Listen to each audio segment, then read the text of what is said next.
Hello everybody, welcome to my channel Appreciate English. I'm Sandila Tiwari and today we would be discussing the first chapter of the book Flamingo, which is the last lesson. ये chapter लिखा है अल्फोंस डॉडे ने। वो एक French novelist, short story writer, school teacher और journalist थे। इस chapter में उन्होंने डिस्कस किया है फ्रैंको प्रशियन वॉर। फ्रैंको मतलब फ्रांस। प्रशिया उस समय कई सारी कंट्रीज से मिलकर बना हुआ था, जैसे जर्मनी, पोलैंड, ऑस्ट्रिया। ये वॉर लड़ी गई थी जुलाई 1870 से लेकर जनवरी 1871 के बीच में, जिसमें फ्रांस हार जाती है, प्रशिया जीत जाती है। फ्रांस जिन टेरिटरीज को लूज करती है उनमें से दो शहर हैं, एल्जास और लॉरेन। प्रशिया जीतने के बाद ऑर्डर देती है कि हारी हुई टेरिटरीज में अब उनकी लैंग्वेज जर्मन लैंग्वेज पढ़ाई जाएगी, और इसीलिए इस चैप्टर का थीम है इम्पोजिशन ऑफ लैंग्वेज। मतलब हारी हुई कंट्री पर जीती हुई कंट्री अपनी भाषा को थोपेगी, वहाँ के कॉमन पीपल को कंपेल करेगी फॉरेन लैंग्वेज बोलने के लिए। हिस्ट्री में कई सारी एग्जांपल्स देखी गई है जब जीती हुई कंट्री ने हारी हुई कंट्री पे अपनी लैंग्वेज इम्पोज की। इवन हम इंडियंस भी एक एग्जाम्पल है। जब हम ब्रिटिशर्स के कॉलोनी थे तब उन्होंने भी हम पे अपनी लैंग्वेज इम्पोज की थी। दूसरा थीम है the attitude of student teacher to learning and teaching. मतलब बच्चों का और टीचर्स का क्या एटीट्यूड होता है पढ़ने और पढ़ाने में। ये पूरा चैप्टर ब्रॉडली इन्हीं दो थीम पे बेस्ड है। इस चैप्टर का नैरेटर है फ्रांस, एक स्कूल जाने वाला बच्चा जो अपने एक दिन के एक्सपीरियंसेस को शेयर करता है। जब उसका मन बिल्कुल नहीं था स्कूल जाने को। क्यों नहीं मन था? क्योंकि उसके टीचर एम हेमेल ने होमवर्क दिया था पार्टिसिपल्स और कहा था कि मैं इसके ऊपर क्वेश्चंस पूछूंगा। लेकिन फ्रांस, ये बच्चा, इसने ज़रा सा भी एक वर्ड भी नहीं पढ़ा था, बिल्कुल भी कुछ तैयार नहीं किया था। अब वो डर रहा था कि टीचर मुझसे क्वेश्चन पूछेंगे। वो स्कूल जाने से बच रहा था। वो सोच रहा था कि चलो बंक मार लेता हूँ, मिस कर लेता हूँ। लेकिन पता नहीं क्या हुआ, देरी से ही सही, लेकिन ये बच्चा स्कूल जाने के लिए तैयार हुआ। और जब ये बाहर निकला तो इसने देखा बाहर का मौसम बड़ा ही सुहावना है, धूप निकली हुई है।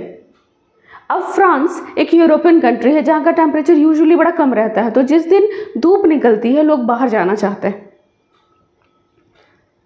फ्रांस ने भी सोचा कि चलो ठीक है, मैं भी बाहर निकल लेता हूँ, घूमता फिरता रहता हूँ सारा का सारा दिन। फ्रांस देरी से ही सही, लेकिन स्कूल जाने के लिए बाहर निकला। जब वो बाहर निकला तो उसने देखा कि वेदर बड़ा प्लेजेंट है, धूप निकली हुई है। और क्योंकि फ्रांस एक यूरोपियन कंट्री है जहाँ का टेम्परेचर बड़ा कम रहता है, और जिस दिन धूप निकलती है लोग बाहर निकलना चाहते हैं, घूमना चाहते हैं। फ्रांस ने भी सोचा कि चलो ठीक है, मैं भी स्कूल मिस कर लेता हूँ और पूरा दिन बाहर खेलता कूदता रहता हूँ।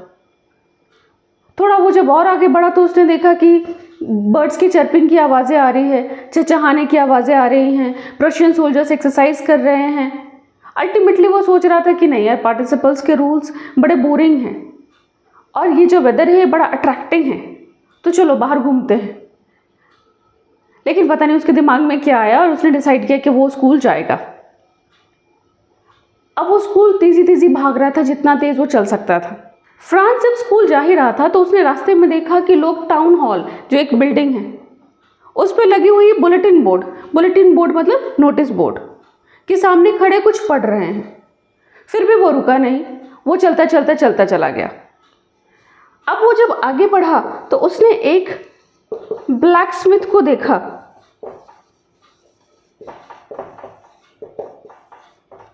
जिसका नाम था वॉचर। वो भी अपनी ट्रेनी के साथ खड़ा कुछ न्यूज़ पढ़ रहा था इस बुलेटिन बोर्ड पे। तो उसे लगा कि अच्छा कुछ तो स्ट्रेंज है, लेकिन वो रुका नहीं और वो तेज़ी तेज़ी चलता रहा। वॉचर ने उसे कहा भी कि इतनी जल्दी मत जाओ फ्रांस, तुम इतने भी देर नहीं हुए तो टाइम से पहुंच जाओगे। अब इस बच्चे को लगा कि ये ब्लैक स्मिथ उसे टीज कर रहा है, तो वो रुका नहीं, वो चलता चला गया। और हाँफते हाँफते वो बच्चा एम हेमेल के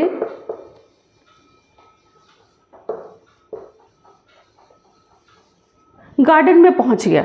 गार्डन के जस्ट सामने स्कूल था। अब उसने देखा कि स्कूल से कोई आवाज़ नहीं आ रही थी, जो बड़ी स्ट्रेंज बात थी, क्योंकि स्कूल के टाइम पे यूजुअली बड़ी सारी शोर सुनाई देती है।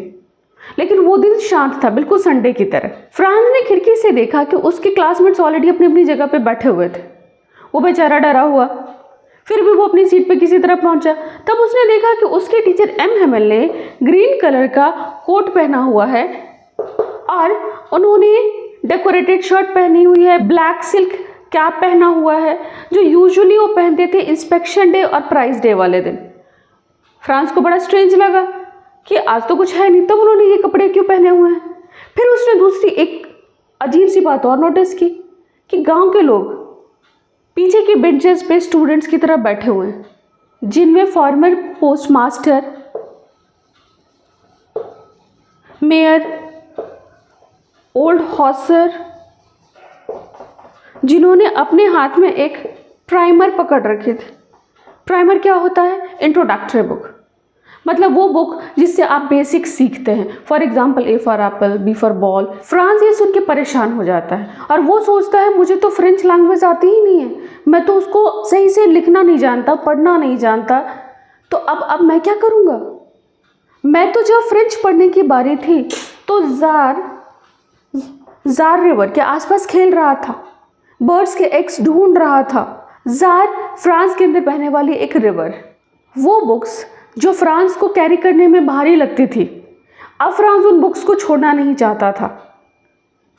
एम हेमल जो उसे बड़े इरिटेटिंग लगते थे, ये सोच कर कि मेरे टीचर, मेरे फ्रेंच टीचर एम हेमल चले जाएंगे, वो उनके क्रैंकी बिहेवियर, मतलब इरिटेबल बिहेवियर को भूल गया, वो उनके रूलर को भूल गया। अब उसे रियलाइज़ हुआ कि अच्छा ये न्यूज़ थी जो लोग बुलेटिन बोर्ड पे पढ़ रहे थे, और इसीलिए आज एम हेमल ने स्पेशल ड्रेस पहनी हुई है और गांव वाले स्टूडेंट्स की तरह पीछे के सीट्स पे इकट्ठे हुए हैं। गांव वाले क्यों इकट्ठे हुए हैं? To say thank you to M Hamel for his 40 years of service, for his contribution. और खुद एम हेमल भी अपने लास्ट लेसन को स्पेशल बनाना चाहते थे, ऑनर देना चाहते थे। अब जब फ्रांस ये सब सोच ही रहा था कि इसी बीच में उसका नाम बुलाया गया। क्यों बुलाया गया? पार्टिसिपल्स के रूल बताने के लिए। उसने एक वर्ड बोला, फिर वो बेचारा कंफ्यूज होकर शांत हो गया। अब उसके टीचर एम हेमल ने कहा, डरो नहीं, परेशान ना हो, मैं तुम्हें नहीं डांटने जा रहा हूँ, क्योंकि तुम तो ऑलरेडी शर्मिंदा हो और तुम्हारी अकेले की हालत ऐसी नहीं है जिसे कुछ नहीं आता। यहाँ बैठे हुए सारे लोग सबके सब कुछ नहीं जानते, पूरा अल्ज़ैश शहर सबका यही हाल हुआ पड़ा है। पढ़ने के टाइम तुम सारे लोग सोचते थे चलो हम बाद में पढ़ लेंगे, हमारे पास तो बहुत टाइम है, और क्योंकि अल्ज़ैश शहर के लोगों को उनकी खुद की लैंग्वेज फ्रेंच लैंग्वेज नहीं आती, इसीलिए बाहर खड़े प्रशियन सोल्जर्स को ये कहने का पूरा अधिकार है कि चलो ठीक है, आपको खुद को अपनी लैंग्वेज तो आती ही नहीं है, तो आप हमारी लैंग्वेज जर्मन लैंग्वेज पढ़िए। See how it goes, when you are a Tamilian and you don't know Tamil, then how will you establish that you are a Tamilian?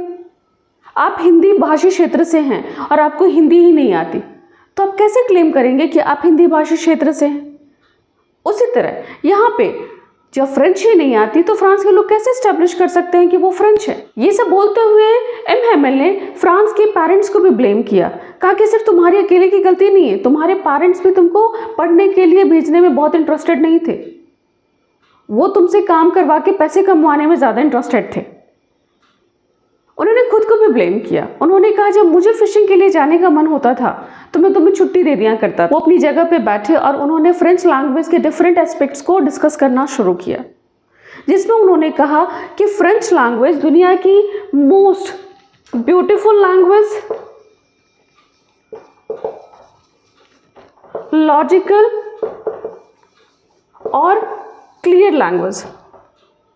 उन्होंने लोगों से रिक्वेस्ट किया कि वो अपनी लैंग्वेज को सेफ गार्ड करें, और उन्होंने कहा कि लैंग्वेज एक की है जो गुलामी की जंजीरों से उन्हें फ्री करवा सकती है। आपको अपनी नेटिव लैंग्वेज आती है तो आप स्लोगन्स लिख सकते हैं, आर्टिकल्स पब्लिश करा सकते हैं, आप प्रोटेस्ट कर सकते हैं, आप लोगों को यूनाइट करके स्ट्रगल कर सकते हैं और खुद को फ्री कर सकते हैं फॉरेन रूल के अगेंस्ट। अगर लैंग्वेज नहीं रहेगी तो आप कैसे एक दूसरे से कनेक्ट करेंगे? जब हम इंडियंस, हम कॉलोनी थे ब्रिटिशर्स के, हम गुलाम थे, हमने भी कई सारे नारे दिए थे भारत छोड़ो, करो या मरो, तुम मुझे खून दो मैं तुम्हें आज़ादी दूंगा, इस तरह के कई सारे नारे थे। हमने भी प्रोटेस्ट किया था। एम हेमिल ने ग्रामर पढ़ाना शुरू किया और सबसे स्ट्रेंज बात थी कि फ्रांस को सब कुछ समझ आया। अब फ्रांस फिगर आउट करने की कोशिश कर रहा था कि आज मैंने अच्छे से समझा या मेरे टीचर ने कुछ ज़्यादा ही पेशेंस के साथ मुझे समझाया। एम हेमिल अपने लास्ट लेसन को ऐसे पढ़ा रहे थे जैसे वो सारा का सारा नॉलेज वहाँ बैठे हुए सारे लोगों को दे दे और वो सारे लोग फ्रेंच सीख जाए। अब बारी थी लिखने की। इसके लिए एम हेमिल ने सबको न्यू कॉपीज दी थी और उन कॉपीज के ऊपर फर्स्ट पेज पे ब्यूटीफुली लिखा हुआ था एल्जास फ्रांस। वहाँ बैठे सारे लोग लिखने में बिजी थे। उससे बीच में बीटल्स, काटने वाले कीड़े क्लासरूम के अंदर आते हैं पर किसी ने नोटिस नहीं किया। इवन जो पीजन्स थे जिन्हें कहा गया है लिटिलेस्ट वंस, वो भी बहुत धीरे धीरे कू कर रहे थे ताकि वहाँ पे बैठे हुए लोग डिस्टर्ब ना हो, वो फ्रेंच इजीली सीख पाए। और पीजन्स भी छत पे अपने क्लॉज से कुछ स्क्रैच करके कर रहे थे। ऐसा लग रहा था वो भी फ्रेंच सीखने की कोशिश कर रहे हैं, वो भी फ्रेंच लिख रहे हैं। फ्रांस सोचता है कि इतना आसान है कि प्रशियंस अपनी जर्मन लैंग्वेज उन लोगों पे इम्पोज कर देंगे। चलो उन लोगों पे कर भी दिया, फोर्सफुली कर भी दिया, तो बर्ड्स और एनिमल्स को कैसे फोर्स करेंगे कि तुम भी जर्मन बोलो? तो प्रैक्टिकली पॉसिबल नहीं है कि फ्रेंच लैंग्वेज उन लोगों से छीन लिया जाए। फ्रांस जब लिखने के बीच में ही एम हेमिल को नोटिस करता है कि वो क्या कर रहे हैं, तो वो देखता है कि एम हेमिल बड़े गौर से सारी चीज़ों को देख रहे हैं। ऐसा लग रहा था जैसे वो अपने माइंड में पिक्चर क्लिक करने की कोशिश कर रहे हों ताकि वो सब कुछ सेव कर लगे। ये देखकर फ्रांस को अब अपने टीचर एम हेमिल के लिए बुरा लग रहा था। वो सोच रहा था एम हेमिल स्कूल के बगैर, बच्चों के बगैर, फ्रेंच लैंग्वेज के बगैर, अपने गार्डन जिसमें उन्होंने hope wine trees, walnut trees जैसे कई सारे पौधे लगाए हैं, पेड़ लगाए हैं, वो उसके बगैर कैसे रहेंगे? वो अपने टीचर के बारे में सोचकर दुखी हो रहा था। इसी बीच में एम हेमिल ने हिस्ट्री पढ़ाया। ग्रामर, राइटिंग, हिस्ट्री के बाद वहाँ बैठे छोटे छोटे बच्चे बी, बा, बो जैसे लेटर्स पढ़ने लगे और उन्हीं के साथ पढ़ रहा था ओल्ड हॉसर, जिसने अपने हाथ में रखा हुआ था प्राइमर, इंट्रोडक्टरी बुक। और वो इतना इमोशन से भरा हुआ था कि वो सही से बोल भी नहीं पा रहा था। और एक बूढ़ा आदमी जो बच्चों के साथ बी, बा, बो पढ़ के फ्रेंच लैंग्वेज सीख रहा है, ये देख के सबको हंसी भी आ रही थी और रोना भी आ रहा था। सारा का सारा क्लासरूम इमोशन से भरा हुआ था। लास्ट लेसन सबके लिए स्पेशल था, कोई भी उसे नहीं भूल सकता था। इसी बीच 12 बजने की आवाज़ सुनाई दी। ये इंडिकेशन था कि स्कूल का टाइम ख़त्म हो चुका है। ड्रम बीट की आवाज़ आ रही थी। प्रशियन सोल्जर्स एक्सरसाइज से वापस आ रहे थे। एम हेमिल अब अपनी सीट से खड़े होते हैं। उनका चेहरा बहुत दुखी था, उतरा हुआ था, परेशान थे वो। एम हेमिल ने वहाँ बैठे हुए लोगों से कुछ कहना चाहा, पर इमोशंस की वजह से उनके गले ने उनका साथ नहीं दिया और वो बीच में ही रुक गए। वो कुछ बोल नहीं पाए। पर वो बड़े प्राउडली ब्लैक बोर्ड की तरफ टर्न किए और बड़े बड़े अक्षरों में लिखा, लॉन्ग लिव फ्रांस। सी, एक एनस्लेव्ड कंट्री के सिटीजन के लिए इतना लिखना एक बहुत ही स्ट्रेंथ और करेज की बात थी, क्योंकि उन्हें पनिशमेंट मिल सकती थी। हमारे रेवोल्यूशनरीज, हमारे क्रांतिकारियों को इतनी सारी सजाएं क्यों मिली थी?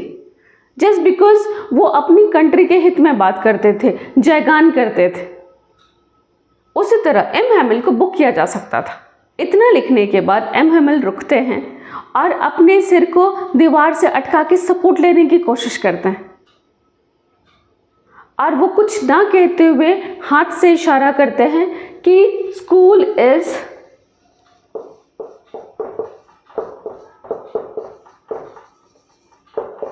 dismissed, you may leave. आप जा सकते हैं। तो ये था chapter the last lesson. Please आप डिस्क्रिप्शन ज़रूर चेक कर लीजिएगा। और आज के लिए बस इतना ही। Thank you for watching.